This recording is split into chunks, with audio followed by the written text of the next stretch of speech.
Hello friends, നമ്മളെ ചെറിയ കോഴിപ്പോണ്ട് clean ചെയ്യാൻ പോവാണ് കേട്ടോ. എന്താ ചോദിച്ചാൽ നമ്മളെ ഫിൽറ്റർ ആയാലും അതുപോലെ തന്നെ കോഴിപ്പോണ്ടൊക്കെ ആയാലും ഭയങ്കര ആൽഗയൊക്കെ പിടിച്ചിട്ട് വൃത്തികേടായിട്ടുണ്ട് കേട്ടോ. നമ്മളെ ഫിൽറ്റർ ഒന്നും കറക്റ്റ് ആയിട്ട് വർക്ക് ചെയ്യണില്ല. അപ്പൊ നമ്മളെന്താ വിചാരിച്ചു വെച്ചാൽ ഫിൽറ്ററും ക്ലീൻ ചെയ്യണം, അതുപോലെ തന്നെ കോഴിപ്പോണ്ടൊക്കെ ഒന്ന് പക്കായിട്ടൊന്ന് വെളുത്ത് കുട്ടപ്പനാക്കണം കേട്ടോ. അപ്പൊ നമ്മൾ ഓരോന്നായിട്ട് മാറ്റുകയാണ് കേട്ടോ. അപ്പൊ നമ്മളെ ഫുൾ വീഡിയോ നമ്മളെ ചാനലിൽ ഇട്ടിട്ടുണ്ട്. അപ്പൊ ആർക്കെങ്കിലും കാണാൻ താല്പര്യം ഉണ്ടെങ്കിൽ ഒന്ന് പോയി കണ്ടോണ്ടി കേട്ടോ. എങ്ങനെയായാലും നമ്മളെ കോഴിക്കാർപ്പിനും പിടിക്കും, അതുപോലെ തന്നെ അത് നല്ല വൃത്തിയാക്കണം കേട്ടോ. അപ്പൊ നമുക്ക് നമ്മുടെ പോണ്ട് നല്ല കുട്ടപ്പനാക്കണം കേട്ടോ. അപ്പം നമ്മളെ കൂടെ കുട്ടികളും കൂടിയിട്ടുണ്ട് കേട്ടോ ക്ലീനിങ്ങിനൊക്കെ. അവർക്കാണെങ്കിൽ ഇത് ഭയങ്കര ഇഷ്ടമാണ്, ഈ മീനിനെ മാറ്റാനും മീനിനെ പിടിക്കാനും ക്ലീനിങ്ങും ഒക്കെ.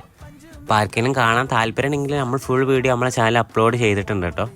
അപ്പോൾ എങ്ങനെയല്ല നമ്മൾ ഓരോ മീനൊക്കെ പിടിച്ചിട്ട് ജസ്റ്റ് പാത്രത്തിലാക്കണം, അല്ലാണ്ട് ഇപ്പോൾ നമുക്കത് ക്ലീനിങ് ഒന്നും നടക്കില്ലല്ലോ. അപ്പോൾ നമുക്കിതൊരു 1 മിനിറ്റ് ആയതുകൊണ്ട് തന്നെ എല്ലാതും കൂടി ഇൻക്ലൂഡ് ചെയ്യാൻ പറ്റില്ല, അതുകൊണ്ടാണ് നമ്മൾ ഫുൾ വീഡിയോ ഇട്ടിട്ടുള്ളത്.